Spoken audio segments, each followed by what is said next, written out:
The Greeks had the maxim, know thyself. How do we come to know ourselves in terms of our personalities and, more importantly, potential?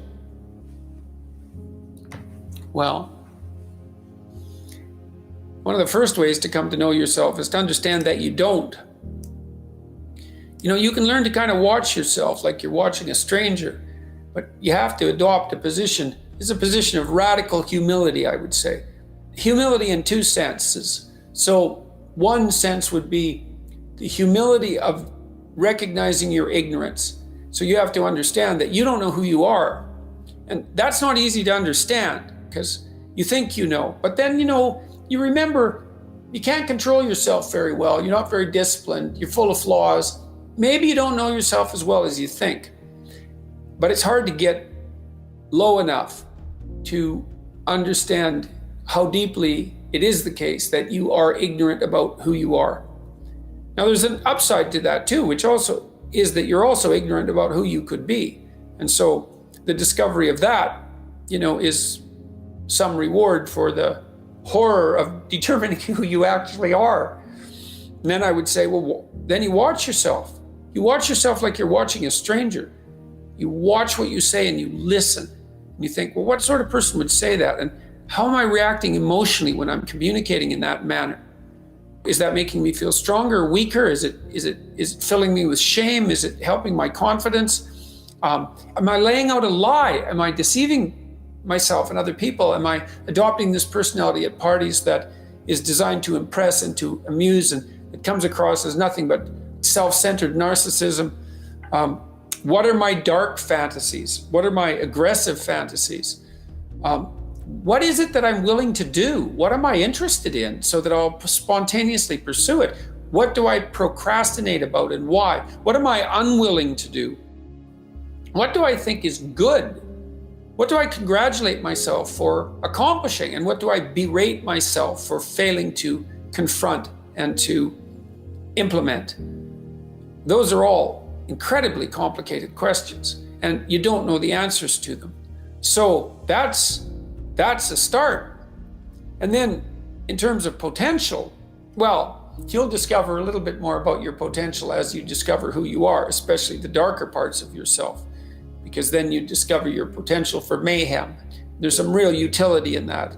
It's actually something that strengthens you, because the first thing that a realization like that can in fact produce is the ambition to incorporate that dangerousness into a higher order personality. And that can make you implacable. That can make you someone who can say no when you need to say no. That can make you someone who won't avoid necessary conflict. And so that's unbelievably useful. And so that's one of the potentials that you might discover. The other thing you do to discover your potential is to, you challenge yourself. It's like Rule 4 in my book, 12 Rules for Life, is compare yourself to who you were yesterday and not to who someone else is today. And that's kind of a good way to start this. It's like, take a bit of a look at yourself and think about what's not so good that you could improve, that you should improve by your own standards, and that you would improve, and set yourself a little goal. Maybe you're not studying at all at your university.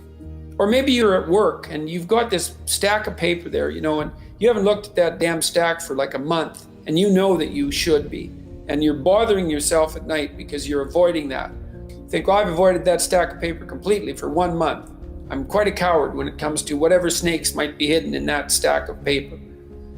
How about tomorrow I just put that stack of paper in front of me on my desk and I glance through it for 15 seconds. See if I can do that. It's like, you set yourself a goal of improvement. It's a humble goal, because really, are you such a coward that the best that you can bloody well manage after a month of avoidance is 15 seconds of exposure to a stack of paper? It could easily be. You've been avoiding it. You're obviously afraid of it. And so the situation could be that dismal and dire. And you might think, geez, it's no balm to my ego. It's not fostering the strength of my ego to recognizing myself someone who could only withstand 15 seconds of exposure to that thing I'm afraid of. And so that's a form of humility too. It's like there's things you could do to improve, and you know what they are. And there's small steps that you could take, that you might take, that would put you in that direction. And then the question is, are you big enough to take those small steps? You know, are you capable of grappling with the fact that you're fundamentally flawed to the point where you have to break things down into almost childlike steps in order to manage them? And the answer to that is, yeah, you are. And that's the lot of, I don't know if it's the lot of everyone. Most people have things they avoid, you know, and they're afraid of. So I would say to some degree, it's the lot of everyone. People vary in the degree to which they've conquered that. And you do meet people from time to time who are extraordinarily disciplined. But most of the time they've got disciplined in exactly this manner. It's through slow incremental improvement. And then you challenge yourself. It's like, well, could I do this? That would be better. Then you find out, and then you think, well, is there something slightly larger and more challenging that I could do that would be better? And you try it and you find out. And as you try it and you find out, generally you get better at it, and you can take on larger and larger challenges. You know, you take responsibility for yourself. That's part of standing up straight with your shoulders back. It's like, take on the world, man, but only at the level that you can manage. You know, when you're ignorant and biased and deeply flawed and immature, it's where everyone starts. You don't want to bite off more than you can chew, but it doesn't mean that you can't wrestle with part of reality. You know, some part that's small enough so that you have a good shot at victory. And to put yourself together, the first steps towards that is to allow yourself to be a fool, right? It's because you don't know what you're doing. You have to admit that. And there's going to be a loss of ego or destruction of ego, arrogant ego that necessarily accompanies that. But you need the loss of that arrogant ego, because it's precisely what's interfering with your movement forward. You know, it's part of the adversarial process, mythologically speaking, that stops moral progress. You're too proud of who you think you are to notice what you're like so that you could change properly. You don't want to sacrifice that part of yourself. It's probably associated with some delusion that helps you maintain a positive, although very fragile self-image, you know, in the absence of genuine effort. It's not to be recommended. You know yourself by watching and paying attention. It's watching like you're a snake. A snake watches like cold-bloodedly, with no emotional reaction, just to see what's there. It doesn't allow, symbolically speaking, doesn't allow what is wanted or desired to interfere with what is observed. So you watch yourself like that, as if you don't know who you are. Well, that's the beginning.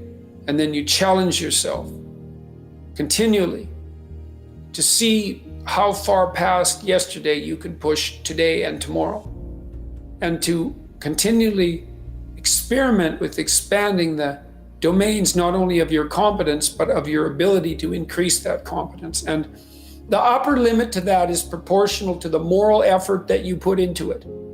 The more that's guided by the highest of all possible visions, right? The alliance with the highest of all possible conceivable good.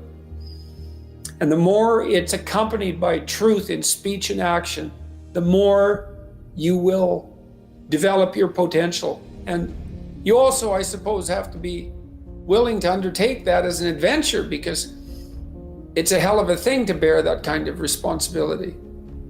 It takes a person out of the ordinary.